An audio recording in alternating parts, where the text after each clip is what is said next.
Les journalistes du Creuset, fleuron de la presse à Agualand.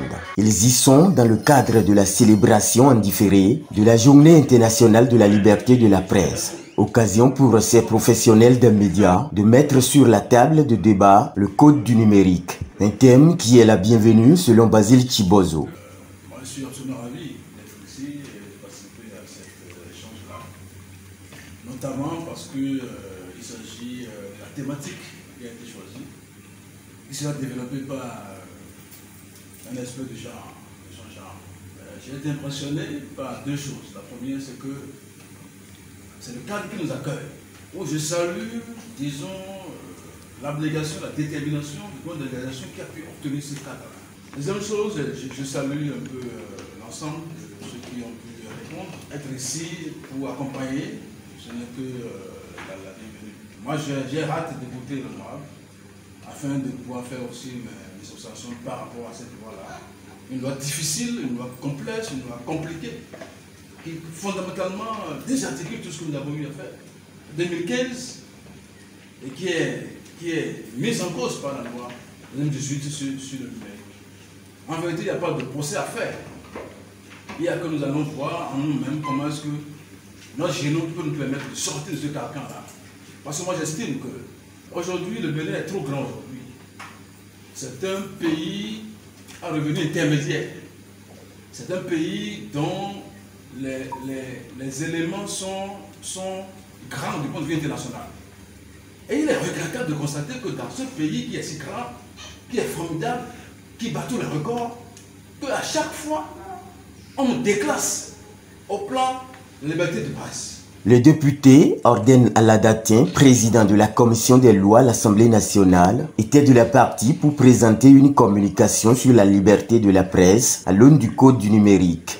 Je ne prends pas la parole en tant que partisan, parce que ce dont il est question, c'est le pays. Et quand on déclasse le Bénin, ce n'est pas une histoire de gouvernement. C'est très étriqué de croire que quand on a déclassé le Bénin, c'est du gouvernement qui s'agit. Par rapport à ce qu'on appelle la liberté de la presse et de l'information, par rapport aux droits au devoir journalistes, par rapport aux exigences même de la profession, de dire donc qui est journaliste et qui ne l'est pas. Nous entendons beaucoup de choses dans la presse et surtout sur les réseaux sociaux, alors que dans nos textes, les choses sont très précises. J'ai été interrogé, c'était cela. Le code donc de l'information. Il y a des professionnels sur la question qui vont nous restituer notre mission. Et ce qu'un journaliste peut faire, ce qu'il ne peut pas faire. C'est précis, détail, ça règle toutes les questions. J'ai été vers l'état des lieux de la question. Parce que j'ai parlé du texte, le code de l'information. Ce n'est pas le numérique qui régit notre profession. Le code de l'information qui régit jusqu'à nouvel ordre de notre profession. Pourquoi j'ai interrogé le code de l'information? Qu'est-ce que ça dit? Qu'est-ce que ça défend? Qu'est-ce que ça promeut? Et j'ai été voir Reporters sans frontières, la définition de la liberté de presse. Je me suis intéressé et j'étais en train de me dire sans avoir fait d'études pour dire mais quels sont les critères? Et les journalistes aujourd'hui, quand on nous classe et nous déclasse, on discute abondamment, on est sur les réseaux sociaux. Faisons dans la salle un devoir de table. À vous qui êtes là, vous ne connaissez pas les critères. Certains peuvent savoir, mais vous ne connaissez pas les critères. La preuve est que votre patron a pris la parole, n'a pris qu'un aspect pour dire la loi. Pourquoi de la loi, on va déclasser le Bénin jusqu'à ce point du fait de la loi? Ce n'est pas vrai. Tous les critères sont notés. Et puis, c'est équilibré. C'est un cumul donc de critères. Sur le contexte politique est analysé. Le contexte légal est analysé.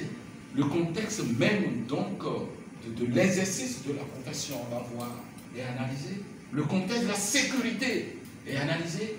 Et dans chaque contexte, dans chaque analyse de contexte, il y a un certain nombre d'agrégats allant de 20 à 30 internes à chaque contexte qu'on note de la même façon. Le code du numérique en question, c'est la loi la plus rebarbative auquel j'ai eu à faire face durant ma courte expérience déjà trop longue pour certains de parlementaires. Le numérique, tu partiras de données techniques. concerne vraiment l'information, la liberté d'information, c'est quelques articles. Et tout le monde crie numérique, numérique, numérique, numérique. J'ai tiré les extraits. C'est sur mon ordinateur, je vais vous le lire. Le numérique ne concerne, c'est pas sur les journalistes. Le numérique a dit, le code du numérique a dit, si vous êtes un organe en ligne, c'est le code de l'information qui s'applique à vous. Et le débat était conclu dans le code du numérique. Au regard de tout cela, Orden Aladatin conclut que les responsabilités sont partagées. Mais la RAC doit pouvoir situer ses responsabilités dans le déclassement du Bénin. Les organisations professionnelles doivent pouvoir situer leurs responsabilités dans le déclassement du Bénin. Le gouvernement doit pouvoir situer ses responsabilités dans le déclassement du Bénin. Et le Parlement doit pouvoir situer ses responsabilités dans le déclassement du Bénin. Et l'institution même, par rapport à sa crédibilité, doit s'interroger sur ses critères de notation et sur ses méthodes. Tour de l'expert Marius Dossuyovo de faire ses analyses sur le code du numérique et le code de l'information avant d'y aller de ses propositions. Face au silence du code du numérique, du code de l'information, parce que c'est là où les problèmes commencent. Quand on connaît le code de l'information et de la communication, vous vous rendez compte que le législateur même s'est fourvoyé. Parce que l'impression qu'on a quand on lit le code du numérique, c'est que on pense que le législateur est en train de vouloir réglementer les médias en ligne. C'est l'impression qu'on a tout de suite. Alors que les articles 252 et suivants du Code de l'information déjà ont consacré les médias en ligne. Même s'ils n'ont pas dit médias en ligne, ils ont parlé de publications multimédia en ligne. Donc, les médias en ligne sont déjà consacrés. Donc, ce n'est pas le fait du Code du numérique. Ça, c'est la première chose.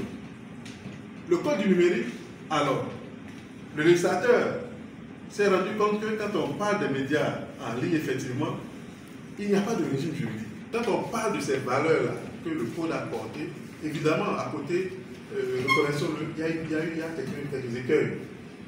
Il y a des choses qui ont été faites qui ne sont pas vraiment, qui ont créé peut-être l'amalgame. Peut-être en voulant bien faire, le législateur s'est trompé, je ne sais pas. Alors, vous prenez il y a des notions que l'on ne retrouve pas. Par exemple, la définition même, la définition de médias en ligne, vous ne le retrouvez pas. Donc, tout à l'heure, l'honorable a dit qu'on ne parle pas, ou du moins, que le test naturel des journalistes, c'est le code de l'information et de la communication.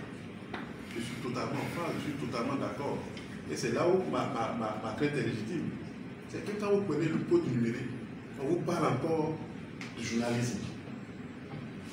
Et on va plus loin, en assimilant le journalisme même à un cybercriminel. Il y a des dispositions où on met sur le même palier un journaliste et un cybercriminel.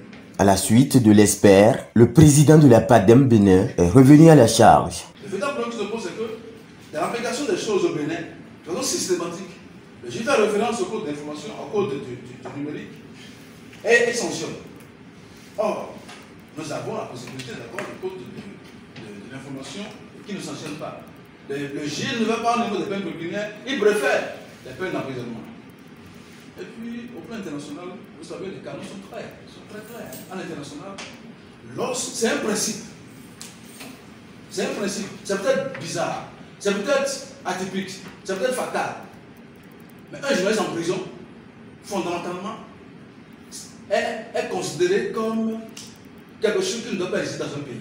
L'attribution et le renouvellement de la carte de presse n'ont pas été occultés de la séance. Cette fois-ci, la RAC s'est entendue avec l'ANI, qui est une structure de l'État, pour que désormais la carte de presse soit confectionnée et imprimée par l'ANI. Alors qu'avant, nous étions habitués, c'est au niveau de la RAC, qu'il y a un comité technique de la carte de presse qui siège, qui étudie les dossiers et tout.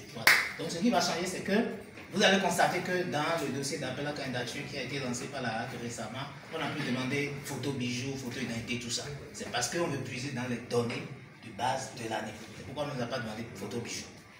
Donc, la carte de presse désormais sera biométrique et portera les empreintes du projet des médias et portera en même temps son numéro d'identification personnelle qui est éternel, à vie. Donc, par rapport à ça, s'il se trouve des confrères qui entre-temps n'ont pas fait l'enrôlement RAVIP, ou bien qui ont des problèmes pour retirer leur certificat d'identification personnelle, ou bien qui n'ont pas le temps matériel pour aller faire la queue au trésor, pour payer les 5 000 francs de droit d'établissement de la carte et autres. Nous avons mis en place un petit comité pour s'occuper de ces détails-là avec les confrères qui sont dans le besoin, afin de les aider, parce que là nous sommes à 2 semaines, le délai c'est le 31 mai, pour que ça puisse aller vite.